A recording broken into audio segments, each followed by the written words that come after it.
How do emergency provisions impact centre state relations. Emergency provisions centre state relations को किस तरह से impact करते हैं। The recent renewed violence in Manipur has once again triggered the discussion around center-state relations and the use of emergency provisions by center. Manipur के अंदर recent renewed violence ने एक बार फिर से सेंट्रल स्टेट रिलेशंस के डिस्कशंस को ट्रिगर्ड कर दिया है और साथ में सेंट्रल गवर्नमेंट के द्वारा जो इमरजेंसी यूज की जाती है उससे रिलेटेड कुछ प्रोविजंस का डिस्कशन होना जरूरी है। What is our federal setup? India is a federation with government at center and the state. India एक फेडरेशन है, सेंटर गवर्नमेंट और स्टेट गवर्नमेंट का। The seventh schedule to the Indian constitution distribute the power between union and state. Indian constitution के seventh schedule के अंदर union and state government के बीच में power का डिवाइडेशन किया गया है, डिस्ट्रीब्यूशन किया गया है। Under this scheme it is the domain of state government to maintain law and order in their respective areas. इस स्कीम के अंडर स्टेट गवर्नमेंट की रिस्पॉन्सिबिलिटी है कि लॉ एंड ऑर्डर स्टेट के अंदर मेंटेन होना चाहिए। What are emergency provisions. Constitution के अंदर इमरजेंसी प्रोविजंस क्या क्या है। The emergency provisions are provided in part 18 of the constitution. Article 355 and 356 deal primarily with the affairs of government in a state under this part. Constitution के part 18 के अंदर emergency provisions provided किए गए हैं जिसके अंडर गवर्नमेंट स्टेट गवर्नमेंट के affairs को article 355 के अंडर एंड 356 के अंडर डील किया गया है। Article 355 impose a duty on the center to protect every state from external aggression and internal disturbances। Constitution के अंदर आर्टिकल 55 के अंदर ये प्रोविजन किया गया है, स्पेशली स्टेट के लिए ये पावर देता है कि वो किसी भी स्टेट को एक्सटर्नल एग्रेशन से एंड इंटरनल डिस्टर्बेंस से प्रोटेक्ट करे। It also specifies that the center should ensure that every state government operate according to the constitution। Central government के लिए ये भी मैंडेट किया गया इस आर्टिकल के अंदर कि state government according to constitution operate करे।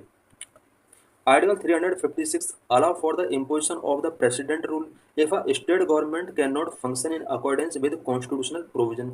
आर्टिकल 356 के अंदर ये प्रोविजन किया गया है कि अगर कोई स्टेट गवर्नमेंट कॉन्स्टिट्यूशनल प्रोविजन के अकॉर्डिंग फंक्शन नहीं करती है तो उस स्टेट के अंदर प्रेसिडेंट रूल इम्पोज किया जाना चाहिए। While in US and Australia federal government functions also involve protecting state their constitution do not contain provisions for removing state government.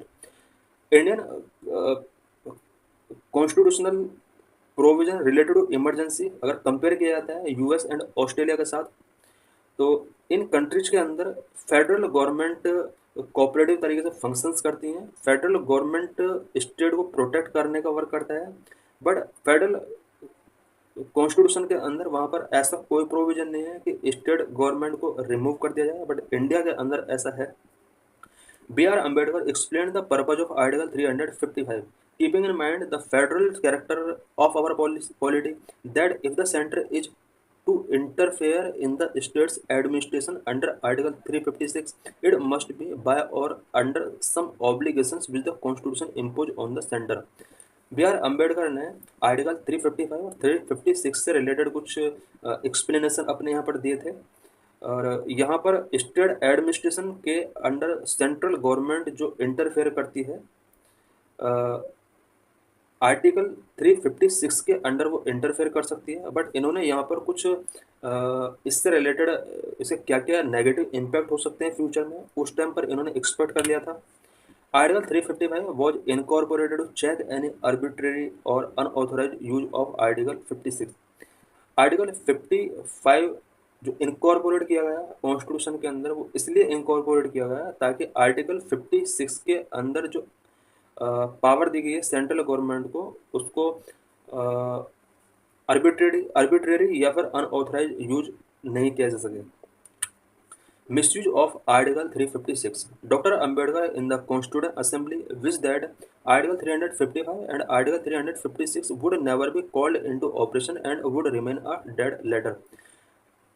Ambedkar का उस टाइम पर आर्टिकल 355 और 356 के बारे में ये मानना था कि शायद इन दोनों आर्टिकल का कभी ऑपरेशन यानी यूज नहीं हो पाएगा और ये डेड लेटर में ही पड़े रहेंगे, बिकॉज अम्बेडकर को ये एक्सपर्ट नहीं था उस टाइम पर कि स्टेट के अंदर कॉन्स्टिट्यूशनल मशीनरी फेल हो सकती है या अदर रीजन की वजह से सेंट्रल गवर्नमेंट वहाँ प्रेसिडेंट रूल इम्पोज कर सकती है, जिस तरह से आज देखा जा रहा है.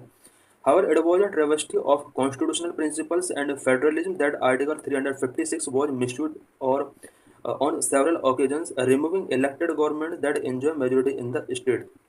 But present में देखा जा रहा है कि स्टेट के अंदर मेजोरिटी की गवर्नमेंट को 356 आर्टिकल का मिसयूज करके रिमूव कर दिया जा रहा है सेंट्रल गवर्नमेंट की तरफ से. Regions worried from loss in Lok Sabha elections to deterioration of law and order in the state. Article 356 के अकॉर्डिंग स्टेट के अंदर प्रेसिडेंट रूल लगाने के बाद बहुत सारे रीजन्स दिए जाते हैं कि लोकसभा इलेक्शन के अंदर लॉस हो चुका है या लॉ एंड ऑर्डर का डिटोरेशन हो चुका है स्टेट के अंदर, इस वजह से प्रेसिडेंट रूल इम्पोज किया है. बहुत सारे रीजन्स दिए जाते हैं. What have the court ruled. इससे रिलेटेड कोर्ट के क्या रूलिंग्स रहे हैं. Supreme court judgement in SR Bommai case 1994 that such misuse of article 356 was restricted. 1994 के सुप्रीम कोर्ट के एक जजमेंट एसआर बोमाई केस था. इसमें सुप्रीम कोर्ट ने आर्टिकल 356 का जो सेंटर के द्वारा मिसयूज किया जाता था उसको रेस्ट्रिक्ट कर दिया था 1994 में. The court held that Article 356 should be imposed only in the event of a breakdown of constitutional machinery, as distinguished from an ordinary breakdown of law and order. Court ने 1994 SR Bommai case के under कहा था कि article 356 का use तभी करना चाहिए जब कॉन्स्टिट्यूशनल मशीनरी का स्टेट के अंदर ब्रेकडाउन हो रहा है और an ordinary breakdown of law and order के सिचुएशन में कॉन्स्टिट्यूशन के आर्टिकल 356 का मिसयूज नहीं करना चाहिए. It also held that the imposition of president rule is subject to judicial review and should not be misuse for political reason. Court ने यहाँ पर यह भी कहा कि प्रेसिडेंट रूल का जो इम्पोजिशन किया जाता है स्टेट के अंदर जुडिशियल रिव्यू का सब्जेक्ट है एंड पॉलिटिकल रीजन से इसका मिसयूज नहीं किया जाना चाहिए. What are the suggestions related to centre state relations. Centre state relations से रिलेटेड क्या क्या सजेशंस कुछ कमीशंस के द्वारा पहले दिए जा चुके हैं. Sarkaria commission on centre state relations 1987, the national commission to review the working of constitution 2002 and the Punchi Commission on Center-State Relations 2010 have all opined that Article 355 not only impose a duty on the Union but also grant it the power to take necessary action for effective performance of that duty. 1987 का Sarkaria commission on centre state relation and 2002 में national commission to review the working of constitution and 2010 में Punchhi commission on centre state relation, इन सभी ने open किया था कि article 355 central government को सिर्फ यूनियन को ड्यूटी नहीं देता है बट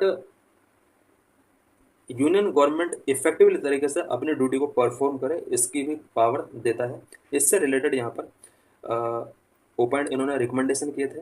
इट मीन्स आर्टिकल 55 को एलोबोरेट करते हुए यहाँ पर सेंट्रल गवर्नमेंट के लिए कुछ यहाँ पर आर्टिकल 5 को किस तरह से सेंट्रल गवर्नमेंट को मिसयूज नहीं करना है और किस तरह से अपनी ड्यूटी को फॉलो करना है, इससे रिलेटेड रिकमेंडेशंस यहाँ पर दिए गए थे.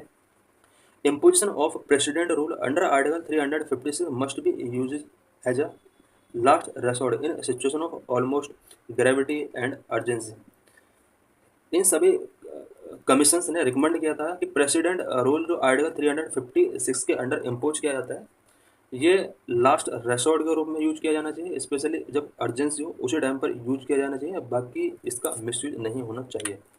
Conclusion.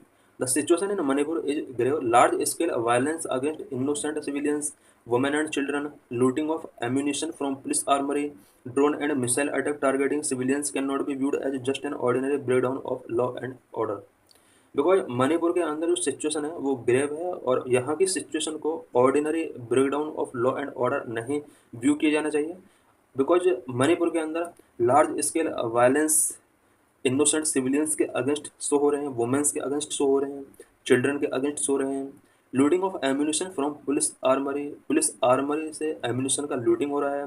Drone and missile attack targeting civilians को टारगेट करते हुए ड्रोन एंड मिसाइल्स का यूज किया जा रहा है। Due to same party is in power at the center and the state, Article 356 not being invoked because Manipur के अंदर भी और सेंट्रल गवर्नमेंट के अंदर भी सेम पार्टी का रूलिंग है और इसलिए यहाँ पर आर्टिकल 356 इन्वोक्ड नहीं किया जा रहा है। और under article 355 all possible instructions and actions should continue to be pursued to restore normalcy at the earliest. Central government को आर्टिकल 355 का यूज करते हुए मणिपुर के अंदर नॉर्मलसी को रिस्टोर करना चाहिए और जो भी पॉसिबल इंस्ट्रक्शंस हों बेटरमेंट के लिए वो इंस्ट्रक्शंस इन्हें रिलीज करना चाहिए। What is the current status of the introduction of African cheetah?